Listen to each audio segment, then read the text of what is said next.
L'accès à la chirurgie non urgente a été décimé par la pandémie de COVID-19.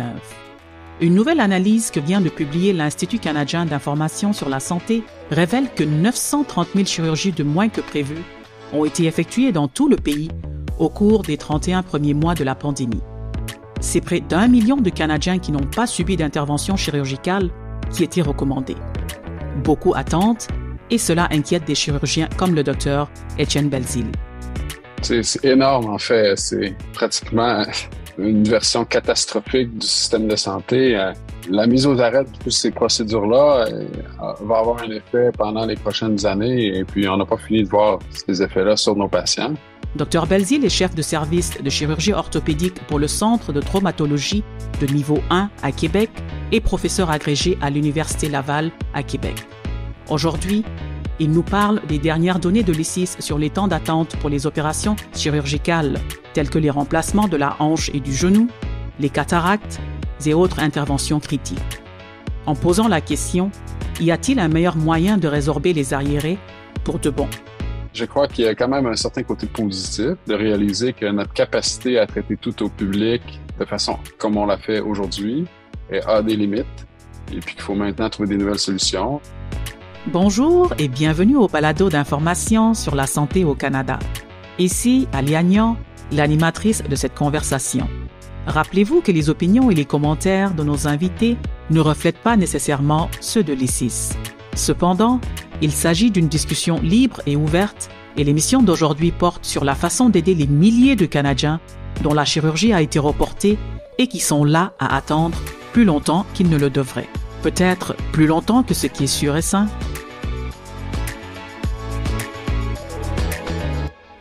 Alors, bonjour, Dr Belzile, bienvenue au balado. Bonjour. Alors, Dr Belzile, j'aimerais savoir, pour la première fois dans l'histoire, corrigez-moi si je me trompe, mais les systèmes de santé du monde entier ont cessé de pratiquer la plupart des opérations chirurgicales à cause de la pandémie. Pourquoi exactement cela s'est-il produit? C'est la première fois dans l'histoire qu'on a dû réaffecter nos ressources. Alors, il s'agissait d'une crise subite qui a pris tous les systèmes en défaut et puis il a fallu allouer des ressources directement à une cause et puis par défaut en arrêter certaines autres fonctions d'un hôpital pour les allouer à la COVID. Alors, notre expérience a été la première et puis les directions des hôpitaux ont décidé de vraiment fermer les blocs opératoires pour deux raisons. La première était utiliser le personnel à des fins de traitement de soins aigus aux patients du COVID. Et puis aussi un peu par protection des ressources. Dès le début de la crise en 2020, on se rappelle, en mars, il y avait question de protéger nos stocks de médication qui servaient à l'anesthésie générale, qui étaient possiblement utilisables aux soins intensifs, qui servaient à ce moment-là à supporter les patients très, très malades de la première vague. Les dernières données de l'ICIS montrent que 930 000 chirurgies de moins ont été effectuées au Canada, sans compter le Québec, entre mars 2020 et septembre 2022. Presque 1 million d'opérations en moins. C'est impressionnant.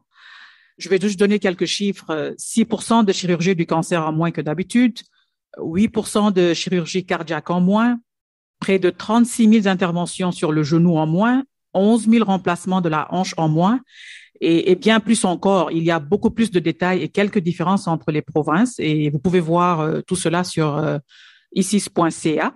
J'aimerais savoir comment vous sentez-vous quand vous voyez ces données? C'est énorme, en fait. C'est pratiquement une version catastrophique du système de santé. La mise aux arrêts de toutes ces procédures-là va avoir un effet pendant les prochaines années et puis on n'a pas fini de voir ces effets-là sur nos patients.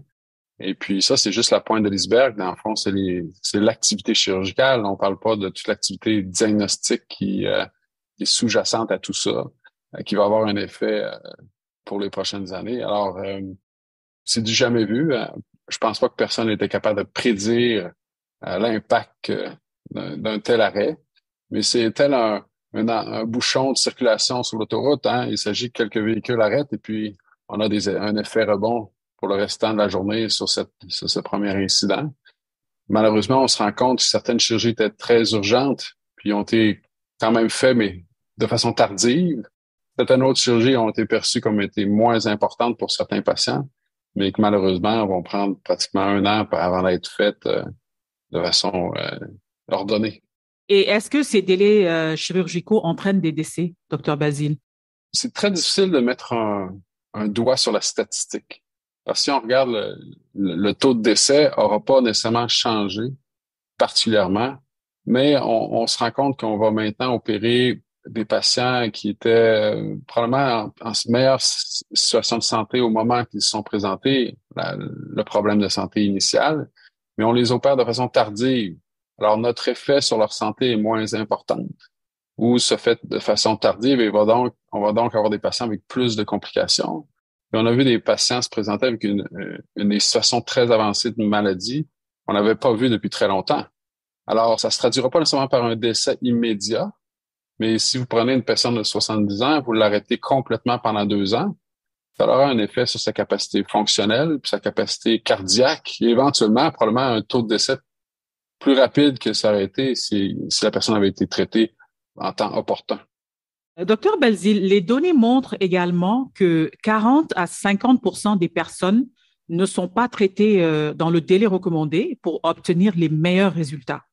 J'aimerais savoir quel est le coût humain et qu'est-ce que vous avez vu? Si je m'en tiens pratiquement, moi je suis un orthopédiste de carrière, je peux vraiment vous répondre par rapport aux gens qui ont des problèmes musculo-squelettiques.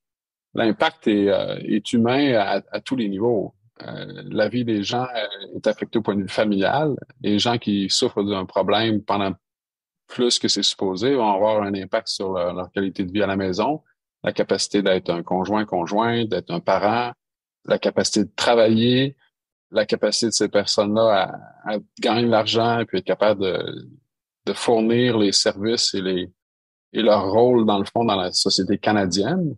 Alors, tout ça est mis aux arrêts pendant le temps d'attente. Et puis, bien souvent, si ce temps d'attente-là est prolongé, vous dites maintenant que seulement 50% des gens sont traités dans les temps opportuns. Ça veut dire que le reste des gens sont en arrêt complet. Et puis, ça diminue la qualité de vie globale des Canadiens, le fait d'attendre comme ça.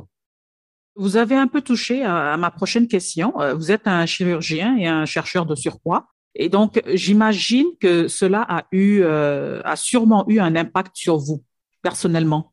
Comment vous l'avez vécu? Ben, à Québec, nous avons quand même été fortement touchés dans notre service chirurgical et puis on a été aux arrêts pratiquement pendant 8 mois. Alors, on a été aux arrêts chirurgicaux et puis aux arrêts aussi à notre capacité de rencontrer de nouveaux patients.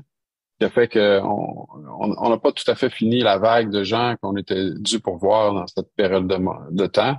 On les a pas encore tous vus et puis on peine à récupérer de cette crise.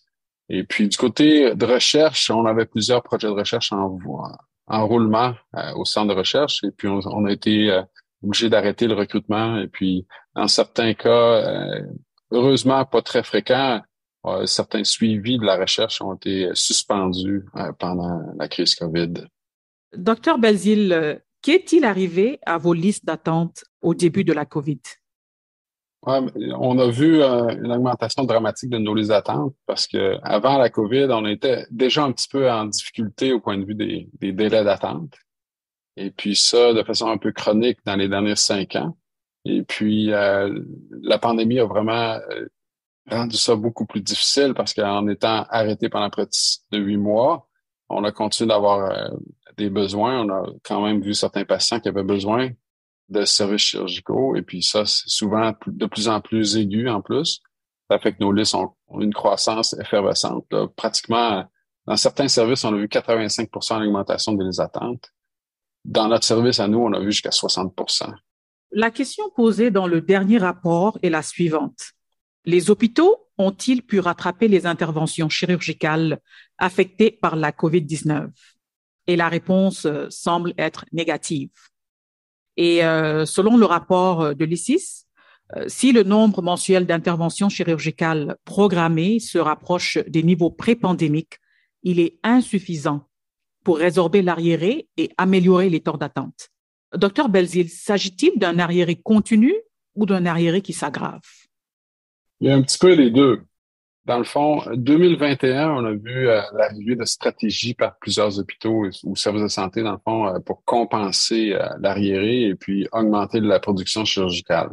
Alors, il y a eu une réallocation de certaines ressources pour favoriser les gens qui étaient en long délai d'attente, qui a été relativement efficace. Donc, on a pu se rattraper les volumes qu'on faisait pré-pandémie. Par contre, il y a eu un effet rebond, c'est-à-dire il y a eu une perte des effectifs médicaux. Les ressources humaines ont eu beaucoup de difficultés à maintenir le support de la part des infirmières dans tous les hôpitaux du Canada, qui a fait qu'à par la suite, il y a eu un effet rebond et un ralentissement chirurgical. Alors là, cette liste d'attente continue donc d'augmenter parce que notre capacité à faire du volume a rediminué en 2022-2023. Et puis malheureusement, dans les planifications qu'on regarde pour 23-24, on a cette même pénurie de personnel, ce qui fait que malgré tout nos tentatives d'être plus efficaces ou d'allouer plus de ressources spécifiquement au secteur chirurgical qui ont des longues listes d'attente, on n'arrivera pas à récupérer cette liste d'attente-là. Donc, on pourrait dire qu'il va falloir faire beaucoup de temps supplémentaire pour résorber ces arriérés et également éviter d'en créer davantage. En effet, je pense que chaque hôpital a ses façons de travailler, mais en gros, on a beaucoup travaillé sur une meilleure classification des délais et pour avoir opéré les gens qui sont en pire situation dans les bons temps. Donc, classer les patients de façon plus intelligente et plus stratégique. Il y a aussi un travail au niveau de l'hôpital pour être capable de donner accès aux services qui en a besoin le plus par rapport à la demande. Ce qui n'était pas nécessairement quelque chose de très compris avant la pandémie, ça. Il n'y avait pas une allocation nécessairement directe par rapport à la demande d'un secteur donné. Ça a été vraiment mieux compris pendant la pandémie qu'il y avait un besoin de notre société de redonner aux secteurs les plus en demande pour arriver à donner une réallocation des ressources qui est juste pour chaque pathologie que la population va subir ou présenter. Et toujours dans les données, avant la pandémie, 70 à 75% des patients devant subir une opération du genou ou de la hanche étaient opérés dans le délai recommandé. Et aujourd'hui, ce pourcentage est de 50 à 55%. Dans quelle mesure la pandémie est-elle responsable de cette situation? Ben, elle a très certainement eu un impact, c'est-à-dire la pandémie a servi d'un électrochoc immense au système de santé. Et puis, l'effet rebond à ça a été que plusieurs gens dans les ressources humaines, le personnel de l'hôpital a changé de carrière ou changé de site de travail, ce qui fait que maintenant, notre capacité ou la capacité de produire un certain volume dans un hôpital est affectée par ça, un manque de salles d'opération, parce qu'il y a un manque de personnel, et puis ensuite un manque d'accès aux lits. Les lits sont physiquement accessibles, sont dans l'hôpital, mais il n'y a pas d'infirmières capables de donner le service comme avant. Alors, c'est tout un requestionnement des horaires de travail, des façons de travailler en équipe qui est en compte ici. Et puis, veut pas, la pandémie est une cause directe de ça. Maintenant, les réponses viendront pas tous du fait que la COVID va s'améliorer. Là. Ça aussi, il faut re-questionner notre façon de travailler. Alors, on pourrait dire que la pandémie n'est pas entièrement responsable, mais a plutôt envenimé le système. Exactement. Il y avait des facteurs de risque déjà en place dans notre système qui étaient peut-être un peu moins compris. Puis la pandémie a vraiment été le stresseur principal à faire débouler un paquet de conséquences par la suite. Docteur Belzile, parlons un peu des soins en équipe. Si les études montrent qu'ils fonctionnent, qu'ils accélèrent les soins pour les patients et améliorent le délai d'intervention chirurgicale pour ceux qui en ont besoin, pourquoi ne le faisons-nous pas?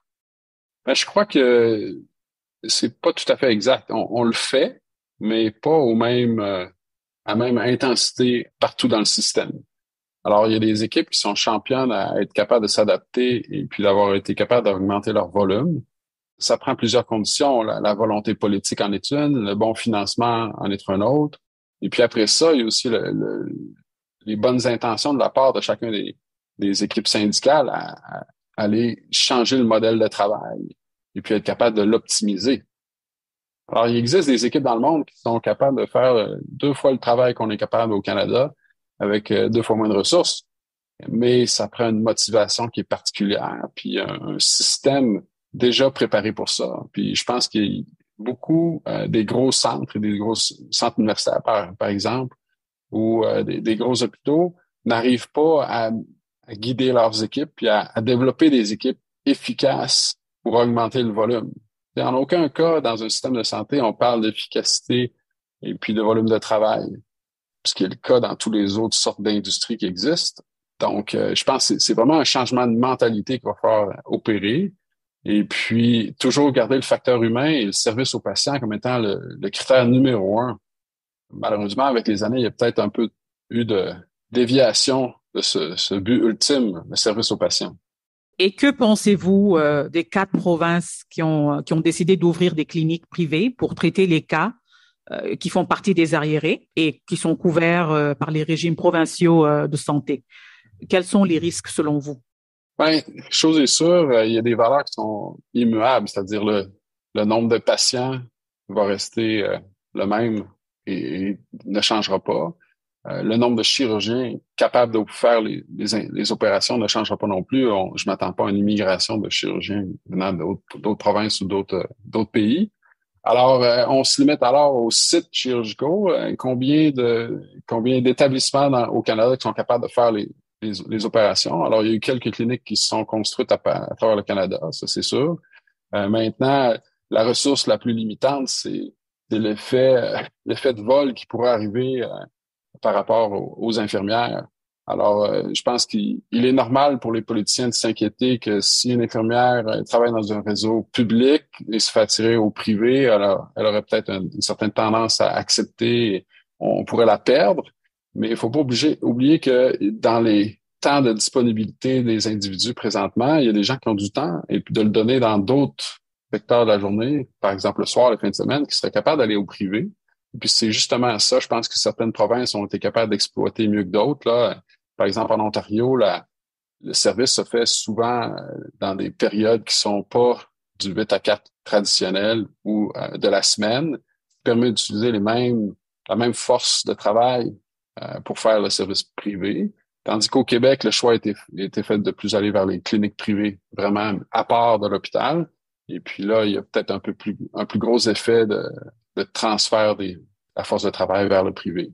Alors, tout est dans la réglementation, à mon avis, à ce que plus on permet de fluidité d'un vase à l'autre, c'est-à-dire du privé vers le public, plus on va arriver à faire ce volume-là, puis à aller donner notre service à la population. Si on regarde la France, si on regarde la Suisse, ils ont des systèmes privés en parallèle qui n'affectent aucunement leur volume de travail public parce que c'est des vases communicants, puis il y a une facilité pour les professionnels de changer d'un à l'autre, d'un service à l'autre. Et s'agit-il d'une solution juste et équitable au temps d'attente en chirurgie? Ben, je pense que la principale injustice va arriver au niveau de quelle population va être capable d'utiliser l'accès privé versus une autre. Alors, il y a certaines pathologies qui, malheureusement, arrivent chez les gens plus malades et puis qui s'adonnent moins aux services privés. Par contre, l'hôpital, si elle est libérée parce qu'il y a des patients qui vont au privé, ça va donner plus de place à ces pathologies-là. Alors, quand je dis pathologie, c'est que si on fait une chirurgie viscérale, il y a plus de chances d'avoir besoin d'un lit d'hôpital que si on fait une chirurgie sur les membres périphériques, par exemple en orthopédie. Alors, c'est sûr qu'il y a ce côté-là de la médecine qu'il faut faire attention, là. Par contre, si on focus principalement sur l'orthopédie, il y a un grand volume de patients qu'on peut faire en externe de l'hôpital et puis qui peuvent être transférés au privé. Alors, c'est vraiment juste un choix qui va être politique à ce moment-là, de faire ce choix-là, de transférer la population. Et est-ce que vous diriez que tout ceci nécessite beaucoup de temps supplémentaire? Ben, si on regarde les chiffres, on n'a pas parlé vraiment de volume ici. Si on parle que 50% seulement des gens ont un service dans les délais prévus ou espérés, du moins. Probablement que nous, on aurait besoin d'un 30 à 40% plus d'accès à la salle d'opération pour être capable de ramener ces délais-là à un 100% de la population dans les délais requis. Alors, je pense pas qu'il existe présentement assez d'accès en privé pour faire ce travail. Alors, ça va être vraiment un choix d'aller combiner des stratégies. On parlait juste localement dans notre hôpital, si on ajoute un cas par jour sur une journée traditionnelle où on en fait 3, ben c'est 25% d'augmentation. Et pour gagner 25% d'augmentation, il faut allonger notre journée. Cet allongement-là, ça peut être de 2 heures peut-être dans une journée. Alors là, c'est là qu'on va aller toucher les quarts de travail. Il faut qu'on aille réaffecter le même personnel, mais juste plus longtemps ou d'une façon différente. Par contre, si on veut faire, si on a 5 jours ouvrables, on fait 4 cas par jour, on a donc 20 clients. Si on rajoute un samedi, on peut en faire 4 de plus. Alors, notre effet va être un peu moindre, mais on est capable quand même d'aller en chercher plus. Alors, ça dépend toujours de l'accès. Alors, est-ce qu'on le donne le soir? Est-ce qu'on le donne les fins de semaine? L'Ontario a fait dans le passé des augmentations de volume comme ça hors des heures traditionnelles, puis ils sont arrivés à aller brûler un bon 20-30% de volume de plus. Mais ça vient à un coût, c'est du temps supplémentaire ou c'est des ressources complètement différentes des budgets actuels. Docteur Belzile, ces derniers mois, on a beaucoup parlé des soins de santé et des listes d'attente et de l'argent qui est maintenant versé aux provinces pour les aider à gérer ces listes d'attente. Et l'Ontario et l'Alberta ont recours à des cliniques privées pour augmenter leur capacité. Où se situe-t-on? Ma réponse va inclure mon émotion québécoise par rapport au reste du Canada. Je crois qu'il y a quand même un certain côté positif de réaliser que notre capacité à traiter tout au public de façon comme on l'a fait aujourd'hui a des limites et puis qu'il faut maintenant trouver des nouvelles solutions. L'accès au privé en Ontario, par exemple, peut augmenter définitivement l'accès et va permettre de diminuer les listes d'attente. Mais mon scepticisme va être au niveau du volume. OK, on va les ronger un petit 10-15% peut-être, et c'est excellent.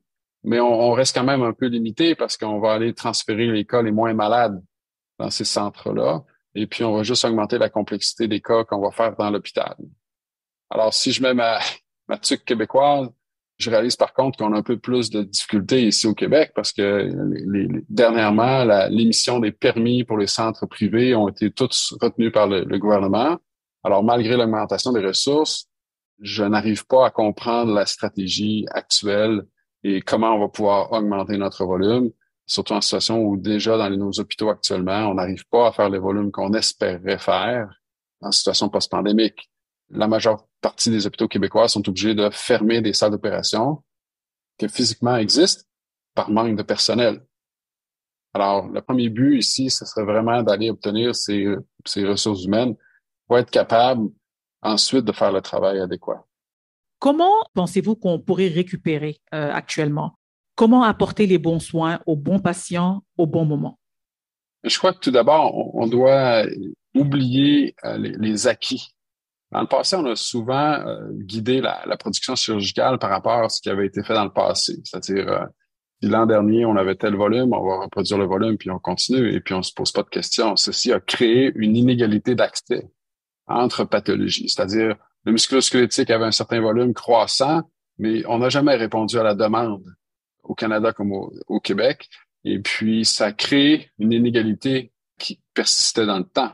Alors, si on commence par regarder quelles sont les demandes, puis ça va être au niveau régional pour chaque hôpital, qu'est-ce qu'on a besoin de faire? Et puis être capable de bien allouer les ressources pour répondre à ces demandes-là, ce serait déjà une excellente stratégie pour égaliser plus les listes d'attente. Et puis, il y aurait moins d'asymétrie entre spécialités. Et puis, pour le Canadien moyen, ben, son accès serait garanti et serait mieux. Maintenant, si on avait à décider des stratégies gouvernementales, ça, c'est toujours un peu plus compliqué parce que on a tendance à faire des directives, des missives ministérielles pour donner des ordres à travers le système, mais souvent, les réalités sont pas les mêmes dans chaque région. Et puis, beaucoup de nos fonctionnaires perdent leur temps à répondre à ces missives-là par rapport au ministère et puis n'arrivent pas à répondre aux besoins locaux. Alors, c'est la bonne compréhension de chaque réseau est important. Et puis, la prescription ne sera pas la même selon un réseau ou un autre. Dans certaines régions, l'accès est très difficile parce qu'il manque de ressources hospitalières. C'est des hôpitaux qu'on a besoin. Ils nous ont coupé des lits pendant les années 90. Là, maintenant, c'est un manque de lits qui est le problème. Dans d'autres régions, c'est vraiment un manque de ressources qui peut être très ponctiforme. Puis là, c'est là qu'il faut aller recruter le personnel, les former, puis donner accès. Ça doit partir même des universités, des cégeps qui font la formation, des collèges qui font la formation de ces personnes-là pour faciliter l'accès, puis faire de la formation précise pour permettre ensuite aux hôpitaux de moins passer de temps à former ces gens-là quand ils arrivent dans le réseau. Et puis, ça rendrait le système plus efficace et plus facile à répondre aussi. Puis ça peut aller même jusqu'aux ressources médicales. Des fois, on a alloué des spécialités ou des postes de médecins dans certaines régions pour un certain volume. Et puis, après 10 ans, le volume a changé, mais on n'est pas capable de changer nos ressources. Et puis, ça, c'est l'espèce de verrouillage ou la rigidité du système qui ne permet pas de s'adapter très vite. Ça date de très longtemps, mais là, on réalise maintenant que notre système a probablement besoin d'un peu plus de flexibilité. Et si vous étiez en charge, quelle serait votre prescription? Déjà, d'avoir un transfert de fonds adéquat entre le Canada et les provinces, c'est un début. Je comprends que du côté fédéral, il y a toujours une hésitation à demander des comptes en retour de cet argent-là, mais le Canadien, lui, il en a besoin de comptes. À ces bonnes valeurs, les payeurs de taxes, ils ont besoin d'un service. Alors, je pense que d'avoir certaines barèmes à suivre dans chaque province, qu'ils soient uniformes ou non, c'est correct, mais au moins d'en avoir pour que le politicien à moyen soit responsable de ces barèmes-là. Et puis, malheureusement, aujourd'hui, on en discute, mais personne n'en établit des barèmes, puis on n'a pas vraiment de variable où on se dit comme on fait du côté scientifique ou du côté de la recherche, pour avoir des statistiques qui se tiennent, puis un service qui est adéquat pour chacun. Merci, Dr Belzile, pour le temps que vous nous avez accordé. Ce fut un plaisir d'échanger avec vous sur un sujet aussi urgent et important. Merci beaucoup. Passez une bonne journée. Des études montrent que lorsque les patients doivent subir une intervention chirurgicale, moins ils passent de temps à être handicapés et à souffrir, mieux ils se rétablissent et moins les soins qu'ils reçoivent coûtent au système de santé. La réduction des temps d'attente permettra donc aux Canadiens d'être en meilleure santé et d'avoir une meilleure qualité de vie. Merci de vous joindre à notre discussion. Notre producteur exécutif est Jonathan Courline et un grand merci à Aisha Minot et Avis Favreau, l'animatrice du balado de l'ICIS en anglais. Pour en savoir plus sur l'Institut canadien d'information sur la santé, veuillez consulter le site www.icis.ca. N'oubliez surtout pas de vous abonner au balado d'information sur la santé et écoutez-le sur la plateforme de votre choix. Ici, à Liagnan, à la prochaine.